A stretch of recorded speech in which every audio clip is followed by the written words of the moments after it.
Hi, I'm Chris Plumb, head coach and CEO of the Carmel Swim Club. This is the Off the Deck podcast. Off the Deck Champions Carmel Swim Club's mission, teaching excellence through swimming for life. To more fully meet that mission, we are constructing a new pool, the Carmel Swim Academy. Carmel Swim Academy will provide an entry point for children in central Indiana to have access to life-saving programs. It's true. Drowning is the leading cause of injury-related death in children ages 1 to 4 and the second leading cause of death in children 5 to 9. But there is hope.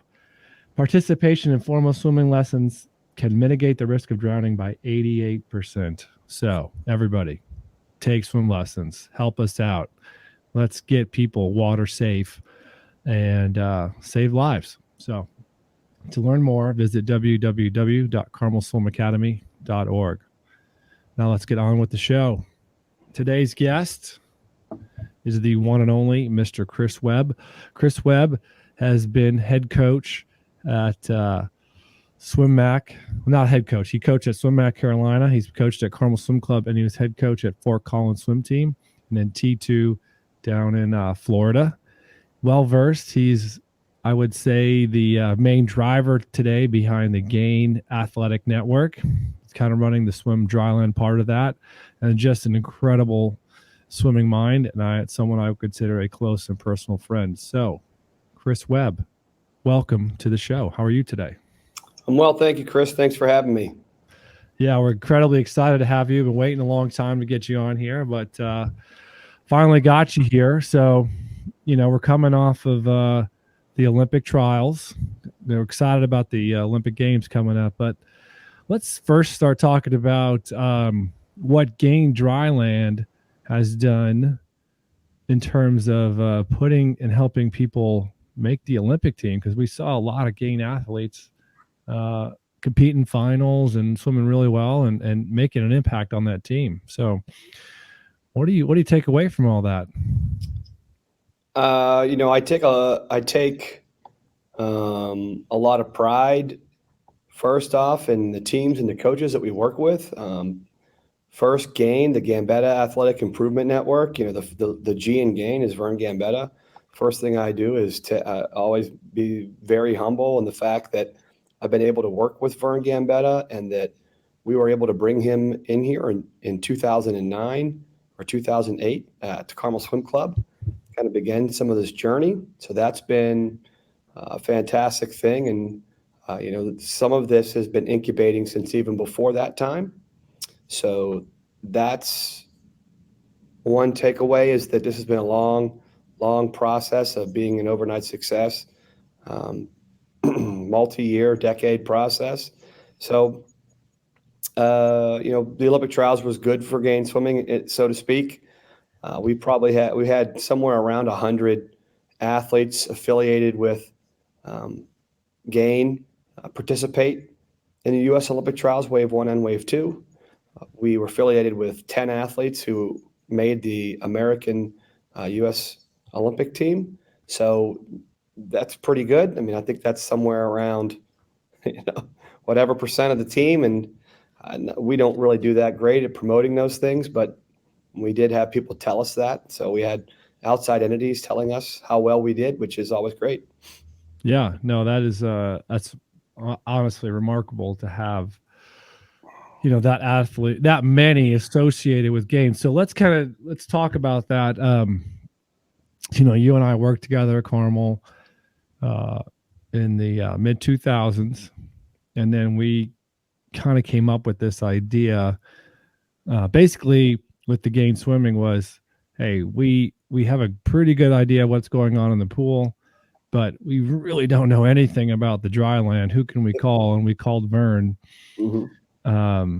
So let's just talk about, that's where it came from. But what has that journey been for you, starting, with Vern, and then now to where it is today? What's happened, and what did we learn along the way? I mean, yeah, that's a great question. There's a lot to unpack there. I would say, if I was to speak personally, my journey started when I started coaching at Team Pittsburgh under Dan McCarthy, who had a master's degree in exercise science and was a strength and conditioning expert. He kind of got me really interested in that field. When I came to Carmel, yourself and Tom Birchall allowed me to really kind of take the reins in some of the dryland areas. Throughout my time, I was heavily influenced by Mike Boyle at first, and later after that, very heavily influenced by CrossFit, and then very heavily influenced by Vern. So I kind of dabbled in the very traditional to some of the outskirts or the more popular things, and then ended up arriving with many mentors, but a primary mentor in Vern after watching him speak a handful of times at ASCA clinics. And he seemed to speak the same language as that we were trying to find out. And sometimes, when you're searching for a melody, when you hear it, you can't make it on your own, but when you hear it, you know that we can sing in unison, get the chorus singing in unison. So I would say that Vern definitely helped us do that. And, that was kind of how it all began. We were searchers, not nomadic searchers. I think we were educated and dangerous. And even when Vern came in, he said we were close to, he goes, "You guys are close." I was like, all right. But that's kind of where we are. That's kind of how that journey began, was, just trying to find something that made the light bulb go off. And there were some things, and we tried a bunch of stuff, and sometimes you throw stuff against the wall till you see what sticks. Vern came highly recommended by people that we really trusted. Jim Richardson at Michigan, and Bailey Weathers, and a lot of other people had just fantastic experiences with him, from Jay Agnew to, at the time, even Sean Hutchinson at King. There were a lot of great resources that it allowed us to see that Vern was good when we saw it firsthand through all the clinics. Yeah. So we kind of started with, okay, we want to, you take an 8-year-old or 6-year-old, and what are they going to look like from 6 to 18? And we call it the 8 to 18 model. And, what problem do we think we're trying to solve with kids? Like, why are we doing this? Like, what do you think the gain ultimately does with athletes? Well, I would say a handful of things. One is that Vern is a classically educated physical education expert. His advanced degrees are from Stanford in physical education. And physical education is the basis of all sport. So all sports are based on physical education. All physical education is based on physical literacy. And physical literacy is based on movement or locomotion. And all of that is based on what's called gait, or the way that you walk. So that all makes sense to be a land-based foundation. And that's kind of how we ended up where we were and started the way that we did, is because once you peel all the layers of the onion away, it comes down to gait, the way that you walk, and you'll swim like you walk. I believe that's a Bill Boomer quote, but he was right. That's the way it works. As you look at the models, it's very easy to see. It's very clear to see that that's how it works. And then, so if you're doing that and you're looking at 6-year-olds or 8-year-olds, and you're looking at the 8 to 18 model, you have to take that, first of all, as your foundational piece. And then you have to say, and then there's 2 other things you have to take into account, which is, what will we like these athletes to look like when they leave our program? So you start with reverse engineering, and then you say, well, what is the world? And then the second part is, well, what is the world giving us? So what is the world giving us? And I guess I'll amend that and say that there's a third piece, which is, what kind of athletes does our current program create? So what do they look like when they leave? What do they actually look like when they leave versus what we'd like them to look like when they leave? So that means strengths and weaknesses, and taking a close look at what the program creates, and really having a critical eye on that and say, well, everyone has strokes that look like this, or this is our pattern of injuries, of kids who've been on the program for 5 years or 10, looking back at the 10-year model of what our program creates, hence 8 to 18. So if you take those things into account, look at them separately, and then lay them over top of each other, you end up, being able to take a look at your program and then find ways to incorporate that, laying the swimming program on top of that is like the last little layer. And I don't want to say it's the icing on top, but if you look at a model from 8 to 18, it carries a lot less weight than you thought it did, before you went on this journey, the swimming model specifically. Yeah. Yeah. So let's just pretend, hey, I'm a swim coach out there. I'm running a club. Why would I bring you into my program? And what does that look like? Well, I mean, if I was a better salesman, the answer would be that we would make you great. But I'm not. I am a coach, and I do believe in, the values and the principles that we believe in, which, would tell me the reason you would bring me in is because you're one is that we're interested in working with you, because just like when we met with Vern, we're singing the same tune. This program is not, the GAIN program is not for everyone. You have to be interested in stretching yourself, and you have to be interested in improving your program, and you have to be willing to give up water time, and you have to be willing to make some sacrifices to make your program the way it needs to be. So if you're someone who wants to be comfortable with being uncomfortable a lot of the time, asking a lot of questions and having a lot asked of you, we're the kind of people who you want to bring in. And I think that our success with some of the higher level programs that we work with are indicators of that. The people who we work with are mavericks in the field.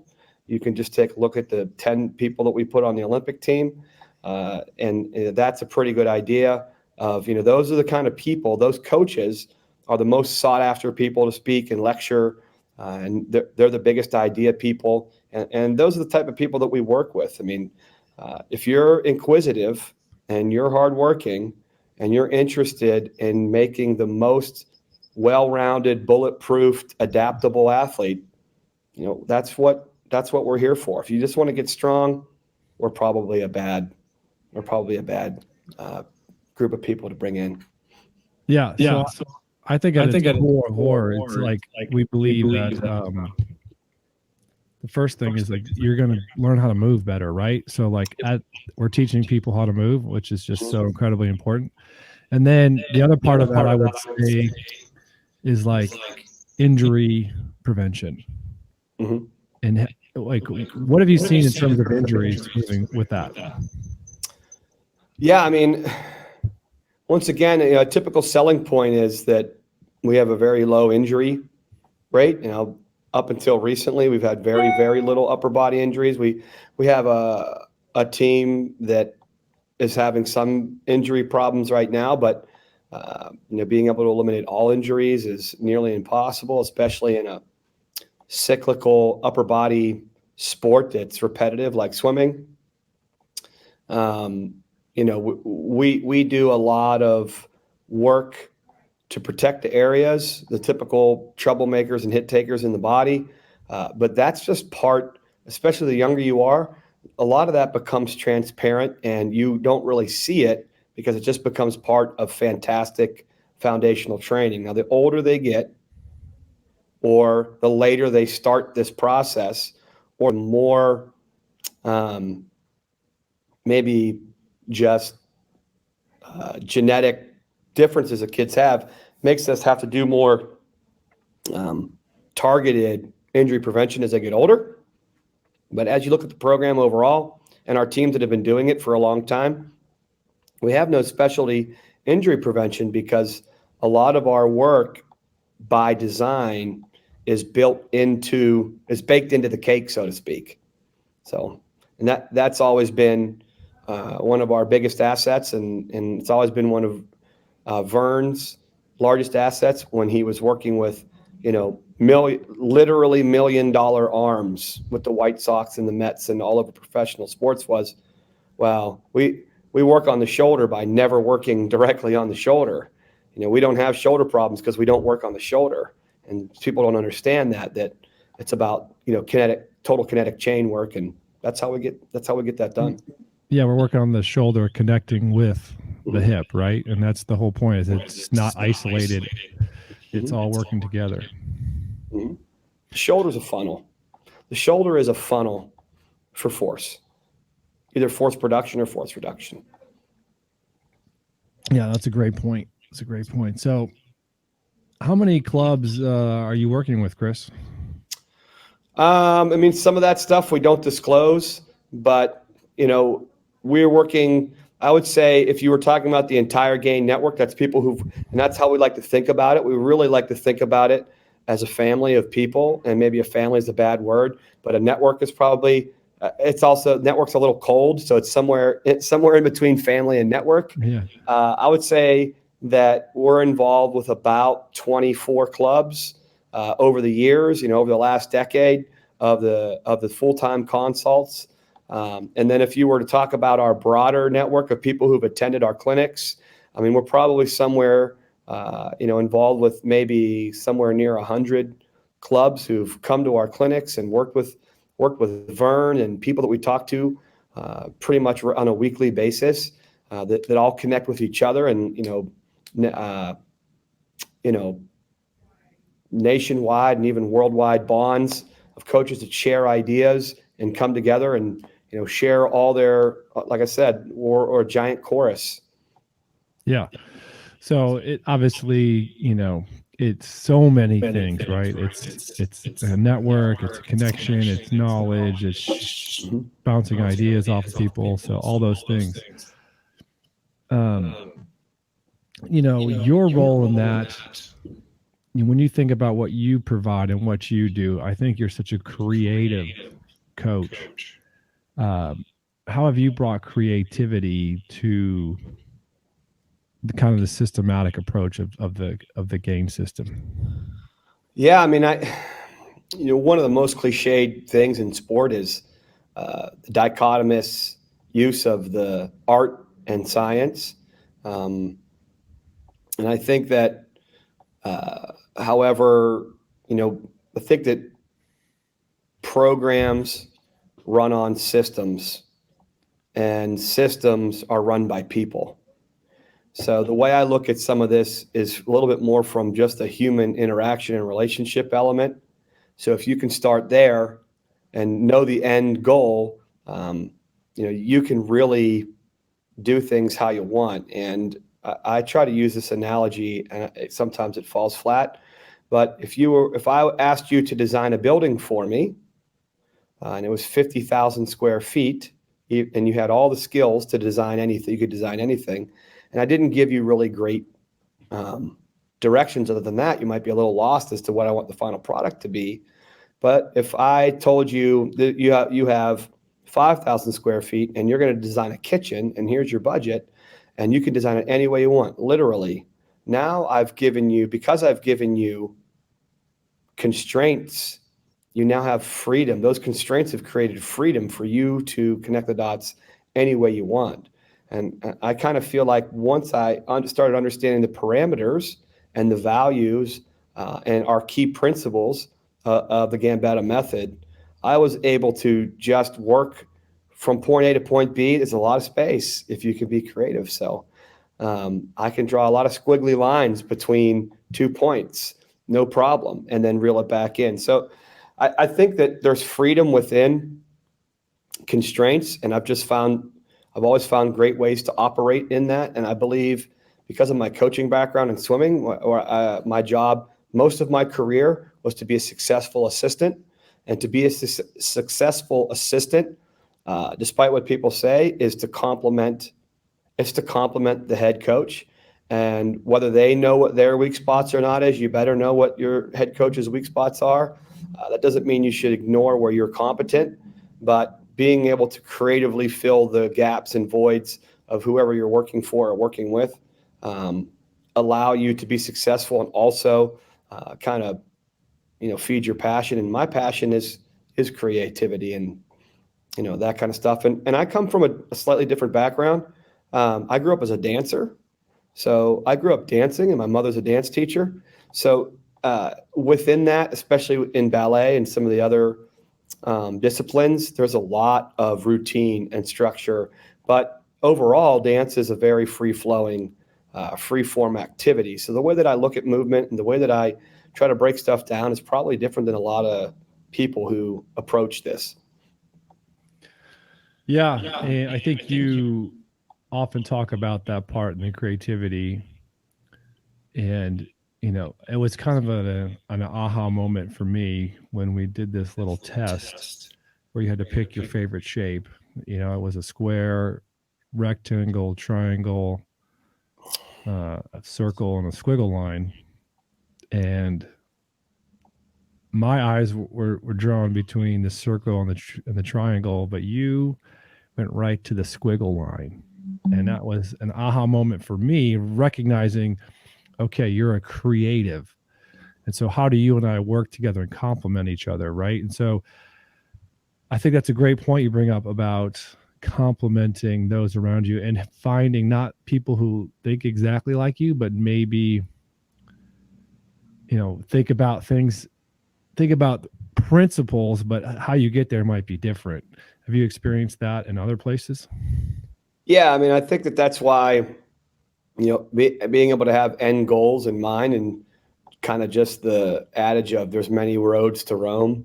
I think that that's important, which is always, if you can keep true north in mind, and then you share certain values, that there's a lot of space to be yourself or recognize what your strengths are. And I used to be really, really worried about not having a particular set of skills.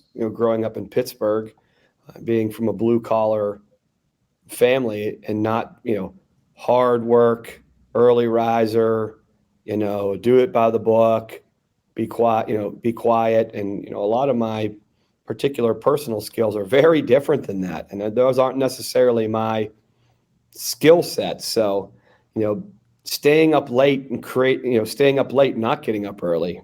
I'm creative at night, and that's when I get my best ideas are at night. And swimming's a morning sport, and there's a lot of stuff that you have to figure out when you're trying to cram a square peg into a round hole, and then be able to do a lot of the things that other coaches do. Maybe it takes me more energy and effort to do a lot of those things, but I also know that if you can get me in the correct space where I can create and I can build, that's a possible thing. And I used to feel very guilty about not being able to go to morning practice at 5 and then sit in the office for 5 hours and then go back to another practice and do all the stuff that a lot of coaches do, or a lot of programs require from their coaches. That was tough. And then I took the Strength Finders 2.0 test, and you rank orders all of your strengths, and it became a lot more clear to me that a lot of my top strengths had to do with idea creation, building, organizing, that type of stuff, being able to find patterns within chaotic systems and things like that. And those are the types of things that I'm drawn to. So I stopped apologizing for my weaknesses a long time ago, and that allowed me to become even more, it allowed me to access my creativity at a higher level. And the people around me, such as yourself or Ian Murray, David Marsh, Kevin Erndl, people like that, Mike Novell, they've been very been able to help me and been very supportive of allowing me to work in between the lines, so to speak. Right. And so I think what you do, I'm just thinking about this is like, and I learned that from the Strengths Finder. You need to take what you're good at and compound on that and build on that. And I think the whole premise of the Strength Finder is Stop spending so much time on what you're bad at. Obviously, you have to have a certain competency in your weaknesses, but like if you are good at this, live into that and be into that. And I learned so much from that book and working with you. It's like, okay, I have to stop giving Chris Webb the calendars and the routine stuff and allow him to create and come up with ideas to make our program better. How have you continued to grow your creativity, and how do you like recharge yourself on a daily basis? I know you talked about how hard it can be in our sport. You're kind of a night person and it's a morning person. So how have you managed A, to grow, and then B, deal with like the challenges of the swimming world? Well, I'd say a few ways, and I can't say that it's been perfect, but certainly not a perfect journey. If you go back, if you're willing to go back and watch my national team coaches convention lecture from a few years ago, you'll see that it wasn't a perfect journey, but keeping that in mind, I think everyone has a story that was similar to the one that I told there. I would say that you have to know what your personal thresholds are for certain types of things. I've had to be very creative. I've had to become very aware of protecting my creative space, which requires me to have a certain amount of alone time so that I can be creative. And I have to be judicious, and I have to be a little bit more disciplined around when I have a lot of administrative type work to do, so that I don't become overwhelmed with it, so that I can be creative. And the great question is, and I definitely had this issue, at least at one place I worked, where the weakness is, when someone has a weakness in one place, that is, it's strengths for other people. They just don't understand why you don't want to work on your weaknesses. And it's not that I don't want to work on my weaknesses. It's that I understand that, or that I can't do those things that other coaches do. It's just the amount of energy that it requires to get those same activities done. It's just a waste of your, it becomes a waste of your energy, or it's a misaligned use of your energy. So I guess, look, everybody wants to be the idea person. Nobody wants to be my strength is my strength is paperwork. My strength is administration. My strength is in organization. Well, people don't want to hear that's their strength. Everyone wants to be the idea guy or the creative guy or that type of stuff. And frankly, it's just not a reality. However, I think a lot of times this is true in business, and you could read this in business books. A lot of people think that high-level leadership has to do with the charismatic person who's, loud and moves around, is good looking. And some of those things are true, but it's a lot less true than you think. I mean, the real, as John Collins might call it, the level 5 leader, that's a person who comes early, leaves late, works all day, is very organized, is very hardworking, is administratively sound, and is consistent. And that's the type of people that you want running your organizations. And that's just the way it is. Unfortunately, a lot of swim teams, a lot of programs, they end up trying to chase around a charismatic person. And then what they do is they try to ask them to do a bunch of stuff that, isn't inside their skill set. And then they scratch their heads and wonder why people fail, because they don't complement their leaders appropriately with the people around them. Because sometimes even head coaches do that to their coaching members, because they're looking for a lot of carbon copies of them, rather than looking at their own blind spots or their own weak spots and being like, I'm really good at this, or I'm really good at that. I need to have some complementary pieces with me here. So I need to go out and find some creatives, or I need to go out and find some administratives, or I need to go out, and I need to find some politics, some politickers, those are just real generalizations. But I think knowing yourself and, knowing what your strengths are and finding out what the strengths are around you, it can really make a big difference. And I know I've been talking a lot here, but my one example was I sat down in a meeting with a bunch of people, and after about 3 months, I couldn't understand why they couldn't easily come up with ideas to fix a situation. And we took strength finders, and I was like, ideation and creativity were at the bottom of their strengths. And those are my top two. So I had to remind myself that they can have great ideas and these people can do great things, but it's not exactly at the top of their skill list. It's not exactly at the top of their skill list. So to continually ask them to be creatives or be idea people, that was unfair. That was an unfair ask. It was unrealistic that they would be able to do those kind of things at the drop of a hat.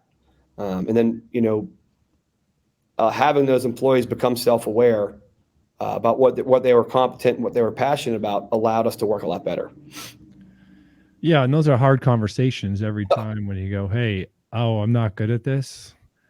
But I think it's just being honest and recognizing you are good at this, so let's use your skill set, and I'm good at this, at bringing people together, or I'm good at the connection or the human relationship side of this to make this happen, to make your ideas happen. And that's how I think organizations become successful, is everyone knows their role, right? And I think that's what makes a great team. So, it's how do you get members of your coaching staff to understand and love their role, and those can be tough on the ego too, right? Yeah, I mean, I think outside of being a creative and that kind of stuff. I mean, I think one of my number one skills and is so important in life is understanding that life is about relationships and being able to create and foster relationships with people, all different types of people, and trying to figure out how to get your foot in the door with the person, and being able to have, having a slightly bombastic personality, but understanding how to be a chameleon as far as relating to people and finding what individual people value or what their personalities are and being able to morph with that, I think has always been a strength of mine. It's an important thing to be able to have. So, yeah, being able to sit down and have the crucial conversation, as the title of the book is, that's never been an issue for me. And I think that, having some managerial courage to go along with that, which is the courage to have that conversation. I pretty much have no fear of that. Maybe that's a weakness sometimes, but most of the time it's a very large strength. Right.